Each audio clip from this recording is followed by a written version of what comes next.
میدونم امشب ذهنت پر از فکره.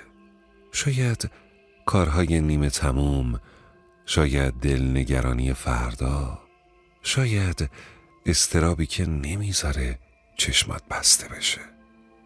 گاهی انگار زندگی مثل موتوریه که هیچ وقت خاموش نمیشه. تو فقط داری میری بدون توقف. امشب بیا چند دقیقه این موتور رو خاموش کنیم. پیاده بشیم، روی چمن نرم دراز بکشیم و بذاریم شکوفه ها یکی یکی بریزن. هر شکوفه یه فکره که خاموش میشه. هر نفس یه توقف امنه.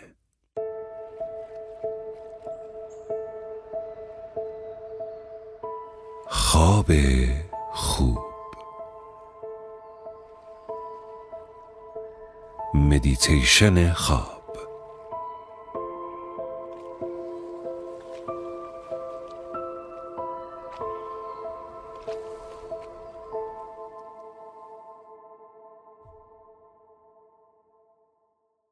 سلام، خوش اومدی به مدیتیشن خواب امشب. من محمد امرایی هستم و اینجام تا کمک کنم ذهنت آروم بشه، بدنت سبک بشه و خوابت شیرین تر. پس یه جای راحت پیدا کن، دراز بکش و چشماتو آروم ببند. بذار بدنت آروم بشه.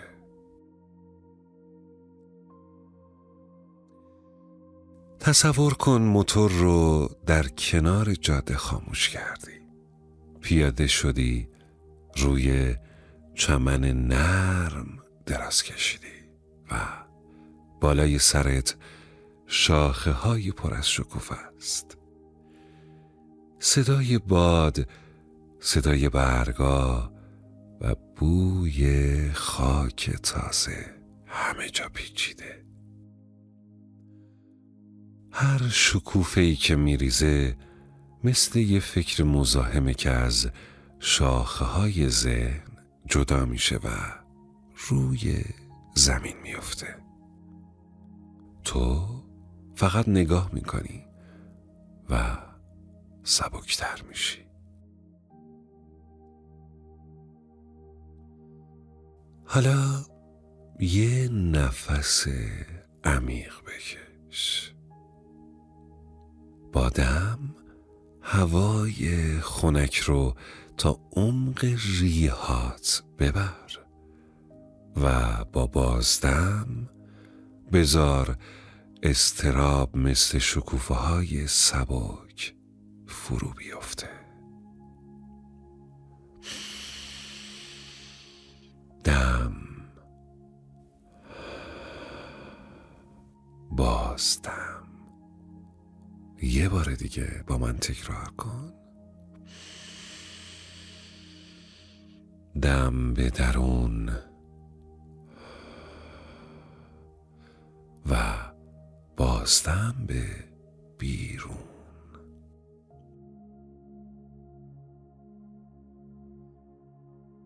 پاهایی که امروز مسیر طولانی رو رفتن، حالا روی چمن نرم رها شدن. روی علفها، زیر درخت. خستگی آروم از رونها پایین میاد، به زانوها میرسه و بعد تا ساقها و انگشتای پات جریان پیدا میکنه. کمرت که وزن روز رو با خودش کشیده، حالا روی زمین پهن شده. شونه هایی که سنگینی کار رو هم کردن، حالا زیر شاخه های پر از شکوفه درخت سبک شدن. گردنی که به خاطر فکرها خم شده بود حالا صاف و رهاست. پیشونیت که پر از خطهای نگرانیه حالا مثل آسمون صاف میشه. یه نفس به درون، یه دم و یه نفس عمیق به بیرون، یه بازدم. دم از بینی و بازدم از دهان.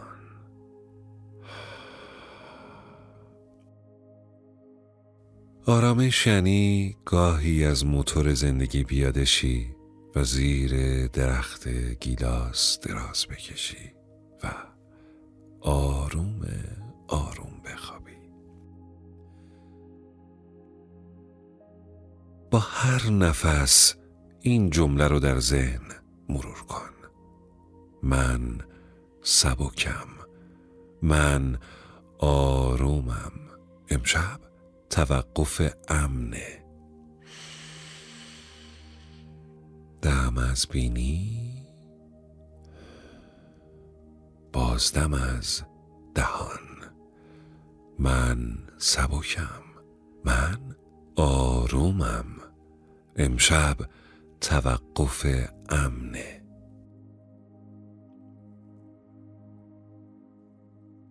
همینجوری که دراز کشیدی و تصور میکنی که زیر درخت گیلاس هستی که پر از شکوفه‌های گیلاسه، در یک جاده خاکی، در یک دشت پر از درخت، با موتوری که کنار جاده است و تو ازش پیاده شدی، همینطور که داری تصور میکنی اینو بدون که لازم نیست همه چیز رو درست کنی، لازم نیست همه چیز رو ادامه بدی.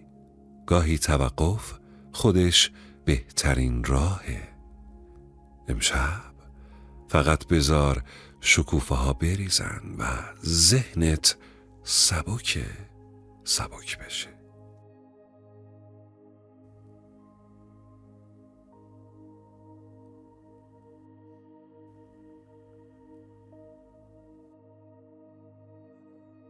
حالا توجهت رو به تنفس برگردون. با هر نفس هوای خنک دشت رو وارد ریه‌هات کن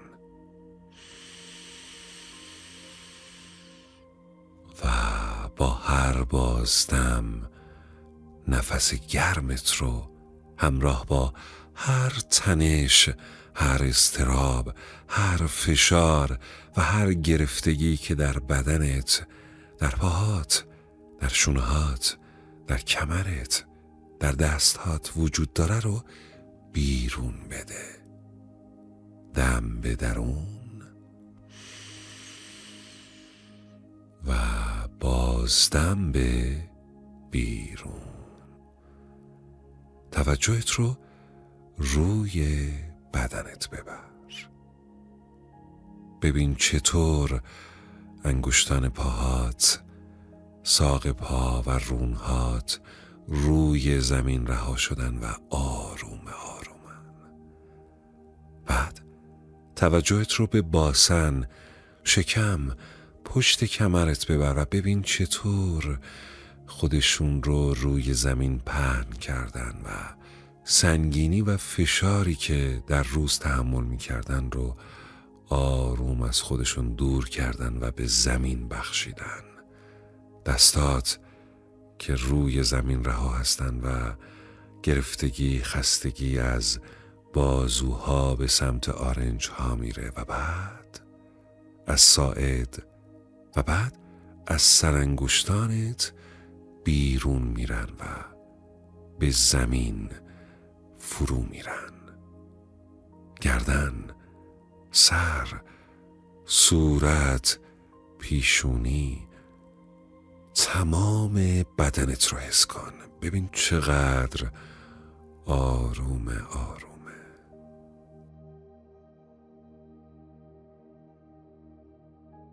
نسیم خنکی که از لای شاخه های درخت های گیلاس در این دشت زیبا داره میاد و میوزه به صورتت احساس میکنی؟ نور آفتابی که از لای شاخه ها روی صورتت میریزه و پلک ها، لب ها، گونه ها، لب ها و تمام سر و صورتت رو نوازش میکنه. احساس میکنی چه گرمای دلچسبی و چه نسیم خنکی که تمام خستگی روزت رو با خودش میبره. به تنفست توجه کن. دم، بازدم. حالا که آروم شدی، دیگه نیازی نیست به صدای من توجه کنی. بدنت خودش میدونه چی کار باید بکنه. ذهنت هم خودش میدونه چی کار کنه. مثل شکوفه هایی که یکی یکی فرو میرن، افکار تو هم خاموش میشن. فکر نکن، اصلا فکر نکن، فقط باش. حضور خودت کافیه و تو کم کم به خواب فرو میری. ولی همچنان نور آفتاب از لای درخت‌ها، لای شاخه ها به صورتت میتابه و نسیم خنک از روی چمنها به تمام بدنت میوزه و تو آروم به یه خواب عمیق و شیرین فرو میری.